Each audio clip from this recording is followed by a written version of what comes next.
Assalamu alaikum students, this is Kashif Anis and you are watching my channel Mindscraft, and in this video we are going to solve the physics of NAD 2006।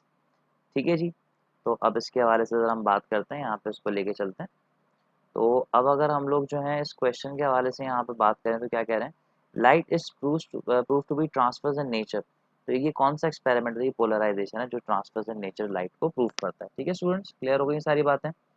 अब अगर इसी तरीके से अगर हम इसको लेके चलें the distance between two adjacent anti nodes, तो हमारे पास एक एंटी नोड से दूसरे एंटी नोड तक का जो डिस्टेंस होता है वो बराबर होता है हाफ वेवलेंथ यानी कि लैम्डा बाय 2 के। तो ये ऑप्शन जो है सही हो जाएगा। अब इस वाले क्वेश्चन में वेव की स्पीड गिवन है और साइकिल्स पर सेकंड का मतलब फ्रीक्वेंसी गिवन है और आपको वेवलेंथ निकालनी है। v is equals to F lambda लगा के सिर्फ लैम्डा को फाइंड आउट करना है आपको।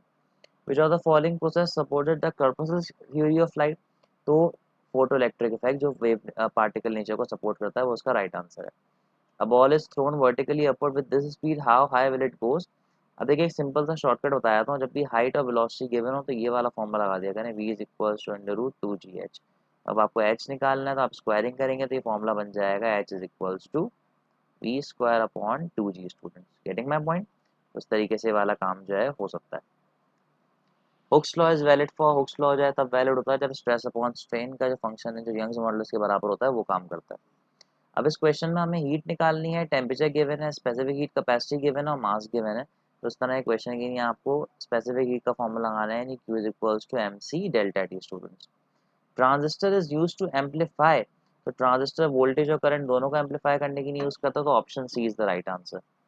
10 equal resistor each of resistance 10 ohm is connected in parallel, the equivalent resistance in 10 resistors हैं और सबके सब पैरेलल में लगे हैं। तो आप करना क्या, आपको 1/10 करना होगा 10 मरतबा।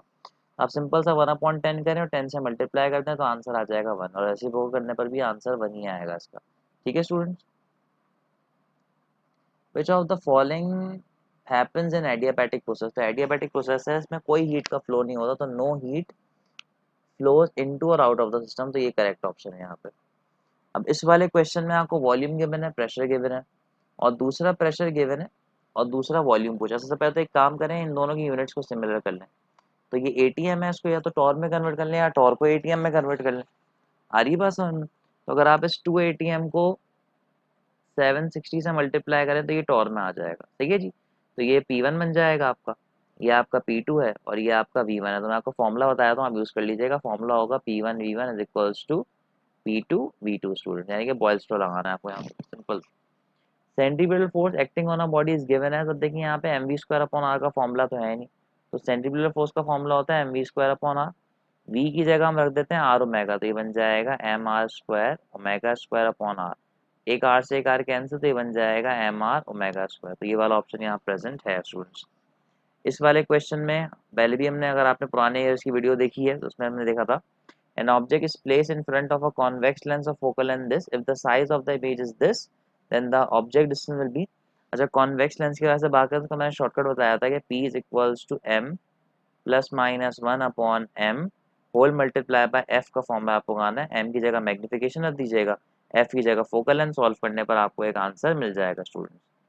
अब इस क्वेश्चन में हमें दो परपेंडिकुलर वेक्टर्स गिवन दे दिए और हमें जो है उनको सॉल्व करके इस a की वैल्यू निकालनी है। तो कहा ये जाएगा कि आप a डॉट b करें और उसको 0 के बराबर ले लें। क्यों 0 के बराबर ले लें, क्योंकि a डॉट b बराबर होता है ab cos थीटा के, और परपेंडिकुलर में दोनों का आंसर 0 हो जाता है। तो अब मैं इन दोनों का डॉट ले रहा हूँ डायरेक्टली।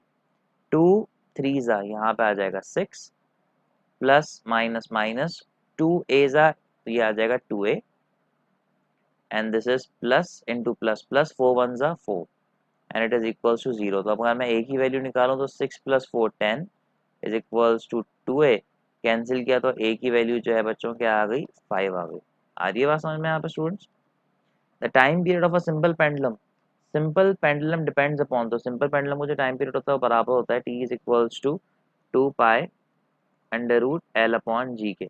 तो अब हम अगर हम यहाँ पे देखें तो इसमें सिर्फ लेंथ का ऑप्शन गिवन है तो हम इसको टिक कर सकते हैं।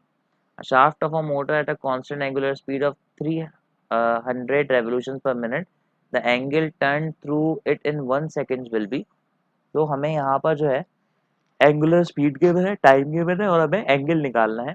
तो हमें फॉर्मूला लगाना पड़ेगा omega is equals to theta upon time. तो थीटा जब निकलेगा ये बन जाएगा ओमेगा इनटू टाइम, लेकिन आपको एक कन्वर्जन करनी पड़ेगी। आपको इस 3600 को मल्टीप्लाई करना पड़ेगा 2 पाई से और डिवाइड करना पड़ेगा 60 से, ताकि ये रेडियंस पर सेकंड में कन्वर्ट हो जाए, फिर आप इसको सॉल्व कर सकते हैं। Audible sound waves do not cast shadow because of their very high wavelength, very large wavelength, क्योंकि जब फॉर एग्जाम्पल एक छोटा सा एज है, यहाँ से कोई स्मॉल वेवलेंथ आया तो वो डाइफ्रैक्ट हो सकती है, लेकिन अगर एक एज है और एक बड़ी वेवलेंथ है तो बड़ी वेवलेंथ को डाइफ्रैक्ट करने की नहीं है। हमारे पास जो एजेस होते हैं वो उनको ही बड़ा होना चाहिए। तो रियल लाइफ में जितने भी दीवारें होती हैं इनके एजेस काफ़ी बड़े होते हैं, तो ये बड़ी वेवलेंथ को डाइफ्रैक्ट कर सकते हैं, लेकिन लाइट को एज सच डाइफ्रैक्ट नहीं करते। आ रही है बात समझ में? तो उसका वजह यही कि लार्ज वेवलेंथ होती है और ये हर जगह पहुंच जाती है, इसी वजह से ये वाला काम होता है। लाइट की वेवलेंथ छोटी होती है, वो हर जगह नहीं पहुंच पाती, तभी उसके शेडो जो है वो कास्ट होते हैं। 0 केल्विन जो है वो होता है हमारे पास -273.16 degree students. The characteristic of sound by which a sound of exactly the same pitch and loudness from one another the source is called from one another source. आप देखिए सोर्स का डिफरेंस है लेकिन सब कुछ सेम है, तो उसको हम लोग क्वालिटी कहते हैं। अगर फ्रीक्वेंसी का डिफरेंस होता है तो हम इसे पिच कहते हैं। Gamma rays have no mass no charge, बाकी सब ऑप्शन में कुछ नहीं है। अब अगर इसको देखें तो इसमें कहा जा रहा है टॉर्क निकालना है, टॉर्क निकालना है, और एंगुलर मोमेंटम फ्लाई व्हील का 15 जूल से कितना हो गया 150 जूल। Getting my point? और इसमें टाइम गिवन नहीं है, लेकिन पर सेकंड अगर होता तो ये ज़्यादा आसान हो जाता। तो आपको टॉर्क निकालने का फॉर्मूला पता होना चाहिए। Torque is the rate of change of angular momentum. Difference लीजिएगा, आंसर आ जाएगा। When beta raise emitted from the nucleus, जब बीटा रे निकलती हैं तो बीटा के निकलने के बाद जो एलिमेंट बचता है उसमें नीचे Z+1 हो जाता है, लेकिन एटॉमिक नंबर बिल्कुल सेम रहता है। तो उसका जो एटॉमिक मास बिल्कुल सेम रहता है तो एटॉमिक नंबर हो जाता है इंक्रीज बाय 1, लेकिन जब बीटा नेगेटिव निकलता है तो वो डिक्रीज भी होता है, तो आंसर आ जाएगा ये। ठीक है जी। Faraday's law of electromagnetism induction relates EMF to. तो फैराडेज लॉ के हवाले से अगर बात करें तो फैराडेज लॉ ये होता है,